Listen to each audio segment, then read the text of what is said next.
2. Of course, he had those 9 in Game 2, the finals record. That coming on the heels of Game 1 when he had 5.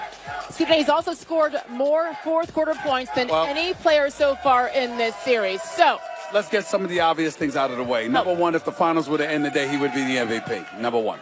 Number two, we shouldn't be surprised because this is the greatest shooter we've ever seen in the history of basketball, as far as I don't care what anybody says. Spotting up, on the move, off the dribble, mid-range, long range, short range, it does not matter. He's that kind of a shooter. But to put things in its proper perspective, let's keep in mind who he's going against. It's not Chris Paul, okay? It's not Chris Paul. We have to remember that. It's not Drew Holiday and those boys. It's not them. And so when you're not going up against them and instead you're going up against JR, who shoots 25% for three-point range, hasn't averaged in double digits as a starting shooting guard in the last 2 years. A guy like George Hill, who is solid and serviceable, but certainly no offensive juggernaut. If you're Steph Curry, you get to focus on your offensive game because you don't have to be preoccupied on the defensive side of the ball. So you're taking away from Steph Curry what he's done. Well, Sage, is a beautiful way for you to put it because that would be you. Me, I'm just spitting facts. That's what I'm doing. The fact is that when you have to preoccupy yourself by playing defense, in the case of Steph Curry, it does take away a smidgen offensively. He has nothing to worry about in this series about somebody scoring a bunch of points on them. Yes. Therefore, he gets to prioritize his offense, and as a result, you see the results. I'm just saying he missed 22 of 23 games leading up to the Pelicans series, and so he's back. Okay, let me switch topics because Sure. I agree. I'm just saying we can't take away from the greatness because the pressure is on. You know as much as I love you, you don't win debates with me. Stop trying. You know what? Move on. You know what? If they only saw what happened off camera, they would side with me. Okay, you were screaming for Kevin Durant to show up before Game 2. He showed up, and he did so in a very different way. He was so efficient. 10 of 14. He took 8 fewer shots. He wasn't in isolation nearly as much, Stephen A.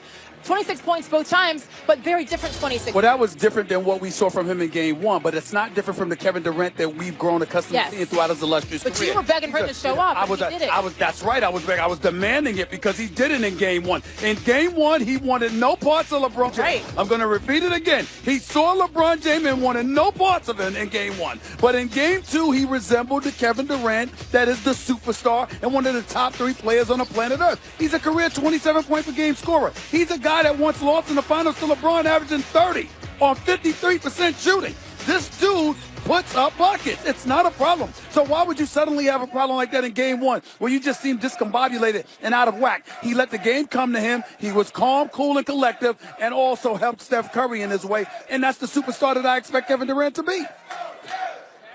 No, I will not do that. I will not do that. I would never arm wrestle a lady. My mama raised me better than that. Come on. Thank you. These guys are waiting for Stephen A. So I'm going to let him go. In the just over 2 weeks since Andre Iguodala went down with that left leg bruise in their series against the Houston Rockets. And those 2 weeks have now translated into 6 missed games for Iggy. Fortunately for the Golden State Warriors, they've been okay without him, a 4-2 record without their 2015 NBA Finals MVP.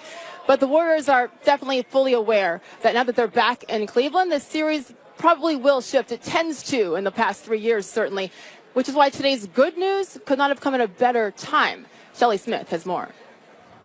Andre Iguodala returned to team activities Tuesday, the first time after injuring his leg in Game 3 of the Western Conference Finals.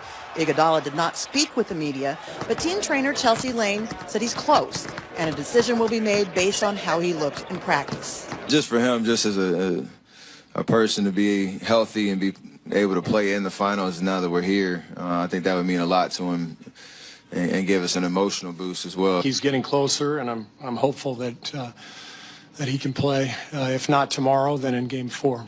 An assistant coach told me he saw Iguodala go from not being able to walk last week to sprinting on Monday. Iguodala told me after Game 2 he hasn't even played golf, his true passion, because of the pain, but was close to getting back on that playing field as well. With the Warriors, I'm Shelley Smith, ESPN. All right, Shelley, one of the biggest reasons why Iggy won Finals MVP in 2015 was because of his defense on LeBron James. He held him to 35% shooting when he was guarding him. However, he was not as successful defensively the last 2 seasons as LeBron shot 53% when guarded by Andre Iguodala. We shall see what happens tomorrow night. Game 3 of Iggy is able to play.